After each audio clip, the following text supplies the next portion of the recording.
गरीब भाई की राखी। राजदीप एक गरीब आदमी होता है। वो अपने हाथों से रजाई बनाता और उन्हें बाजार में जाकर बेचा करता। रजाई ले लो, तरह तरह की रंग बेरंगी डिजाइन वाली रजाई लीजिए, 25% डिस्काउंट सिर्फ आज के लिए।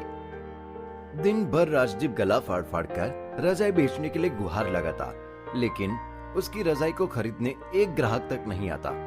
इस बात से वो बहुत उदास और निराश रहता है और हर रात हताश होकर घर लौटता है। घर का राशन और बाकी सामान भी खत्म हो रहा था। इतनी मेहनत से रजाइयां बनाता हूँ, लेकिन एक रजाई नहीं बिकती। पता नहीं ऐसी क्या बुराई है इन रजाइयों में, इतनी सुंदर तो है। राजदीप की एक बहन होती है जिसका नाम रुचिता होता है। रुचिता की शादी एक बड़े घराने में एक अमीर आदमी नील से हुई होती है। नील और रुचिता दोनों को कॉलेज में प्रेम हुआ और उन्होंने शादी कर ली। रुचिता के ससुराल में उसकी सास गीतांजलि और ससुर एकनाथ होते हैं। रक्षाबंधन का पर्व आने वाला होता है और रुचिता अभी से तैयारियां शुरू करने लगती है। नील, जरा वो उस ब्लू डिब्बे में मोतियों का पैकेट है वो दे दो और ग्लू दे दो। ओके बीवी साईबा। बाय द वे, मानना पड़ेगा राखी के त्योहार की तैयारियां फुल जोरों शोरों से चल रही है। ये लो। अरे वाह, कितनी सुंदर राखी बनाई है। तुम तो आर्टिस्ट निकली यार। Thank you. ये राजदीप भैया के लिए है। उनकी कलाई पर ये राखी बहुत सुंदर लगेगी और देखना वो इसे देखकर बहुत खुश भी हो जाएंगे। वहीं राजदीप जब कैलेंडर की तरफ देखता है तभी रक्षाबंधन का त्योहार भी आ रहा है। पता नहीं क्या होगा इस बार। मेरे पास तो रुचिता के लिए तोहफा खरीदने तक के पैसे नहीं है। मैं क्या करूं अभी, बस कुछ समझ ही नहीं आ रहा है। नहीं नहीं, अगर मैं तोहफा नहीं खरीद पाया तो रुचिता को भी बहुत बुरा लगेगा और उसके ससुराल वालों की नजर में भी अच्छा नहीं लगेगा, शोभा नहीं देगा। मैं राखी के लिए जाऊंगा ही नहीं उसके पास।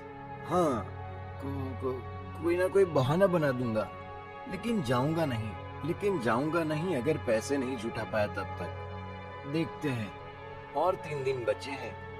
भगवान ने चाहा तो अगर पैसे इकट्ठा हो पाए तो जरूर जाऊंगा। राजदीप बहुत मेहनत करता है। वो अब एक जगह पर ही नहीं बल्कि गांव के हर गली मोहल्ले में जाकर रजाई बेचता है, लेकिन उसकी रजाई कोई भी नहीं खरीदता।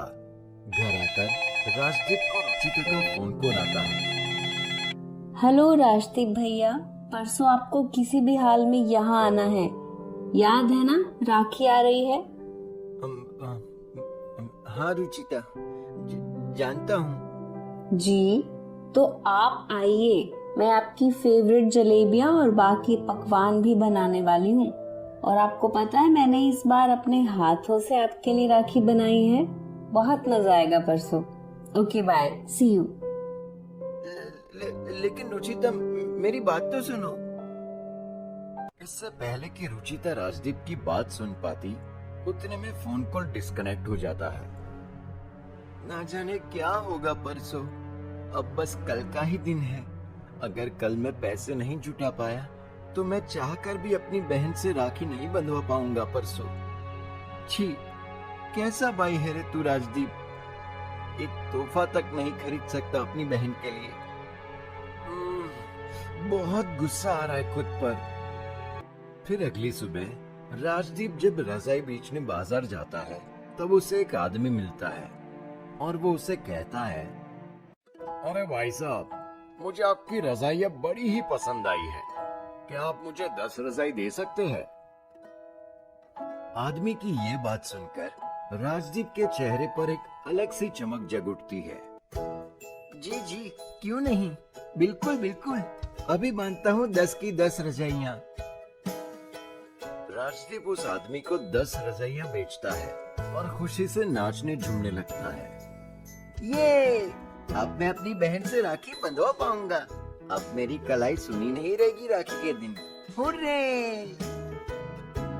राखी का दिन आता है। राजदीप एक बड़ा तोहफा खरीदता है और सज धज कर एकदम बढ़िया से कुर्ता पहनकर रुचिता के ससुराल आता है। आइए साले साहब, कैसे हैं आप? एकदम फर्स्ट क्लास। आप सब कैसे हैं? नमस्ते काका, नमस्ते काकी। और बहन, कैसी हो तुम? आपके आशीर्वाद और प्यार के कारण एकदम खुश। आइए बैठिए। अरे वाह, बहुत ही बड़ा उपहार लाए हो राजदीप बेटा तुम तो इस बार। हाँ वही तो, चलो अच्छी बात है। भैया आप बैठिए, मैं आपके लिए स्नैक्स लाती हूँ। रुचिता स्नैक्स लाने के लिए रसोई में जाती है और नील भी अपने कमरे में एक फोन कॉल रिसीव करने जाता है। राजदीप वॉशरूम जाने के लिए उठता है और तभी नील के कमरे से गुजरते समय वो नील की बातें सुन लेता है। हाँ, थैंक यू सो मच।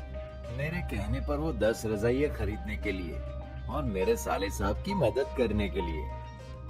वो पैसे और आदमी नील ने भेजा था। इस बात को सुनकर राजदीप हैरान और स्तब्ध रह जाता है। इसका मतलब नील, तुमने वो आदमी भेजा था जिसने मेरी 10 रजाइयाँ खरीदी? सभी घर वाले एकत्रित हो जाते हैं। आई एम सॉरी, अब बात पता चल ही गई है तो और क्या छुपाऊं। हाँ, मैंने ही भेजा था उस आदमी को, क्योंकि उस दिन जब मैं दफ्तर से होकर आपको मिलने आया था तब मैंने घर के बाहर से आपकी बातें सुन ली कि अगर आपके पास पैसे नहीं होते तो आप राखी पर नहीं आते, और फिर रुचिता उदास हो जाती। इसलिए ये सब सुनकर रुचिता भावुक हो जाती है। भैया आपने ये कैसे सोचा? ऐसा हरगिज नहीं है। अरे मेरे लिए दुनिया के हर उस कीमती तोहफे से बढ़कर आप हो वही बहुत बड़ा तोहफा है। माँ पापा के जाने के बाद आप ही मेरे माँ पापा हो। आइंदा से ऐसी कोई बात सोचना भी मत। बस अपना हाथ मेरे सर पर रख दीजिएगा, वही मेरे लिए एक उपहार है, सबसे बड़ा तोहफा है। दोनों भाई बहन भावुक होकर एक दूसरे के गले लगते हैं और फिर खुशी से रुचिता राजदीप की कलाई पर राखी बांधती है और वो उसे उपहार और आशीर्वाद देते हैं। इस प्रकार एक गरीब भाई की राखी का त्योहार पूरा होता है।